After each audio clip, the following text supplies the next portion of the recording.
I'm turning this empty island into a thriving Viking village, complete with its own harbor, longships, shops, defenses, and little relics along the way. We've also created a massive Jarl's Hall overlooking it all. But there's one problem: we're not alone. And before this village is finished, another clan is coming to take it from us.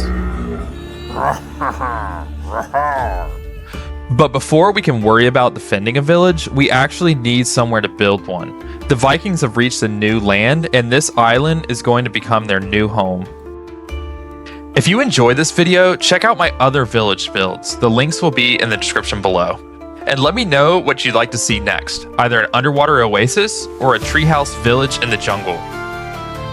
And if you get any inspiration for your own world from this build, consider subscribing because I've got plenty more transformations planned. First though, this island needed some serious terraforming. I started reshaping the coastline and covering the entire terrain in snow. Our first major structure is building a harbor. This gives our Vikings somewhere to unload supplies, bring in food, and more importantly, somewhere to dock their ships. Which means we obviously need one of those too. I built our first Viking longship directly beside the harbor, giving the village its connection to the outside world, because eventually this ship won't be the only one approaching these shores. And with our first longship in the water, this settlement officially had a way home.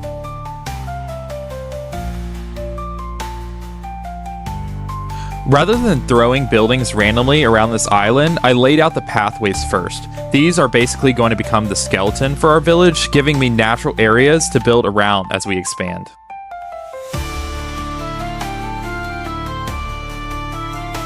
And now, this place desperately needed some life. I covered the island with trees, rocks, vegetation, and smaller details to break up all that empty snow.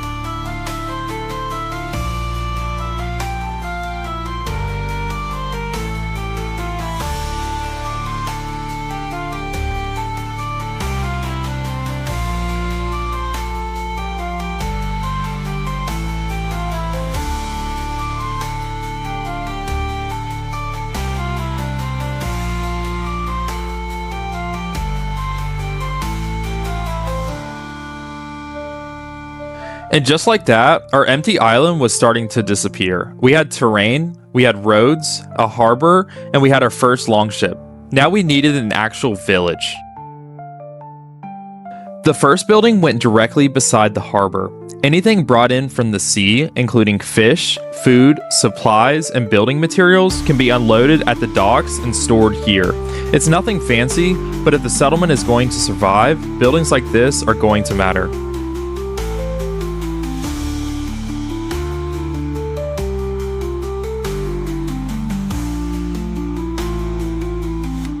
Next, I wanted somewhere for the village to actually gather. So near the center of the settlement, I built a meeting hall. This is where decisions can be made, disputes settled, and plans for whatever comes next. And considering what's coming toward the island, they're going to need it.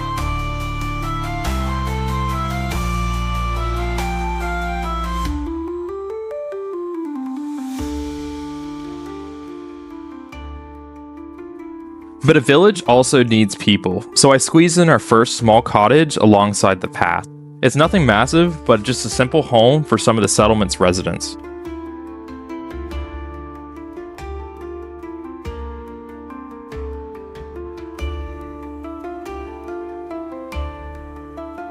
For the first time, this actually felt like a settlement. Unfortunately, someone else had noticed it too.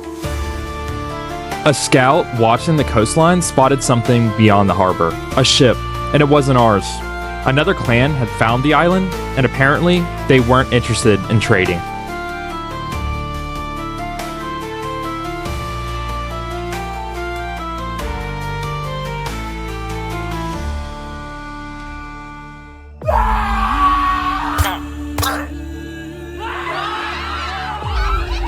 Our peaceful little village had just become a battlefield. The raiders pushed straight into the village, and considering we had absolutely nothing protecting it, it got ugly pretty quickly.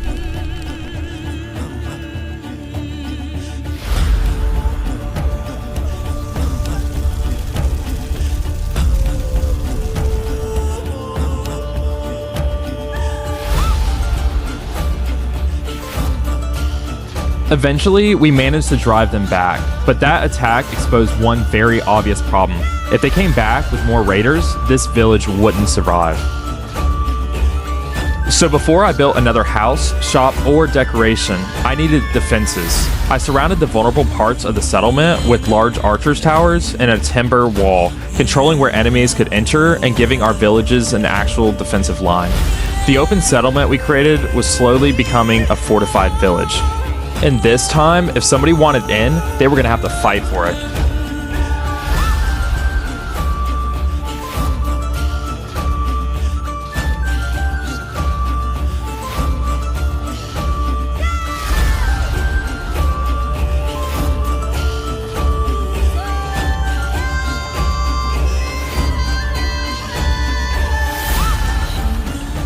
With the walls standing, we could finally expand again. First came a fisherman's house where the local fishermen could live and stay. The sea is one of the villagers' biggest resources, so naturally somebody needs to keep everyone fed. Next came the apothecary, a small shop packed with herbs, remedies, and whatever else our villagers might need after getting an axe lodged somewhere unfortunate. Considering the neighbors, this place might stay busy.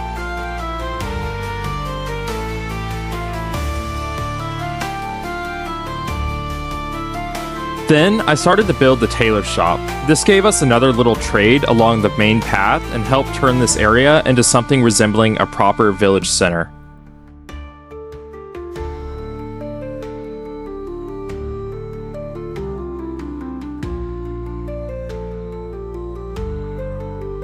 Of course, you can't build a Viking village without a blacksmith. Weapons, tools, armor, this is probably one of the most important buildings in the settlement, especially after that first raid. Finally, I added another smaller hearth house. I wanted buildings like this scattered between the larger structures so that the village didn't feel like a collection of shops. It needed to feel lived in. The difference was starting to get pretty noticeable. What started as a completely empty island now had homes, defenses, a harbor, and an entire network of paths running through it. But there was still one building missing, and it needed to dominate the entire village. At the far end of the settlement, overlooking everything we'd built, I started the Jarl's Hall. I wanted this building to immediately feel different and positioned so that when you walk through the village, you see it waiting for you at the end of the path. This is the seat of power for the entire settlement, so I gave it a much larger silhouette, heavy timber construction, and enough detail to make it feel worthy of whoever rules this place. And once that was finished, so was our village.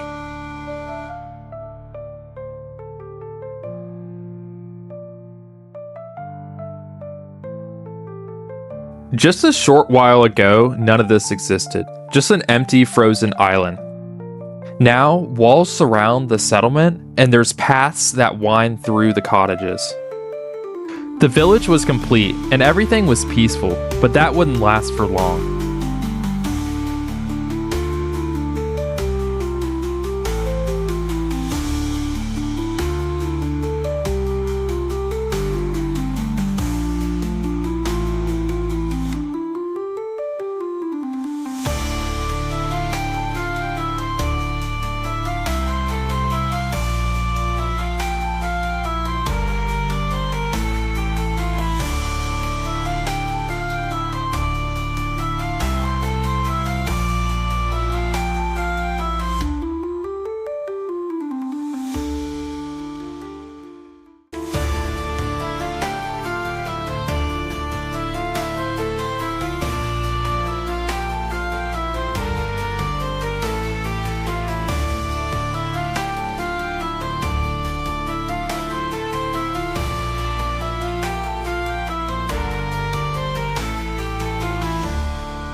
Everything was peaceful until I looked towards the sea.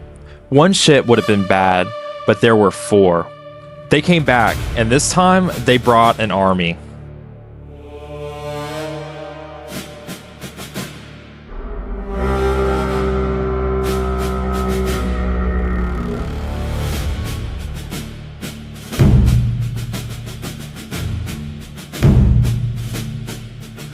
first raiders hit the shoreline and immediately pushed towards the village. But unlike last time, we were ready.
They broke through, and fighting spread from the harbor into the village, past the homes, past the shops, straight towards the heart of the settlement. And at this point, there was only one objective: do not let them reach the Jarl's Hall.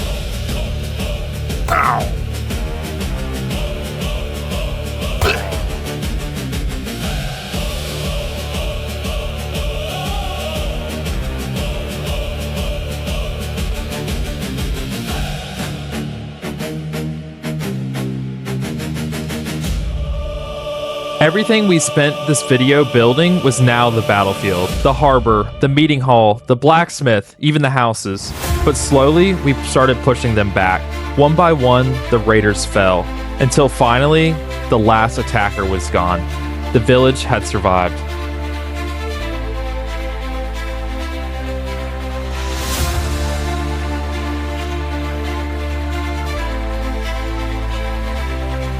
Against 2 raids, an entire fleet, our little settlement was still standing, and I'd say that deserves a celebration.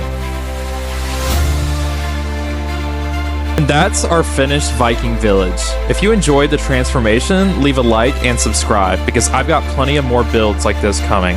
And more importantly, you guys get to choose where we go next. Do we build an entire underwater village, or disappear into the jungle and build our next civilization there? Let me know in the comments. Thanks for watching, and I'll see you on the next one.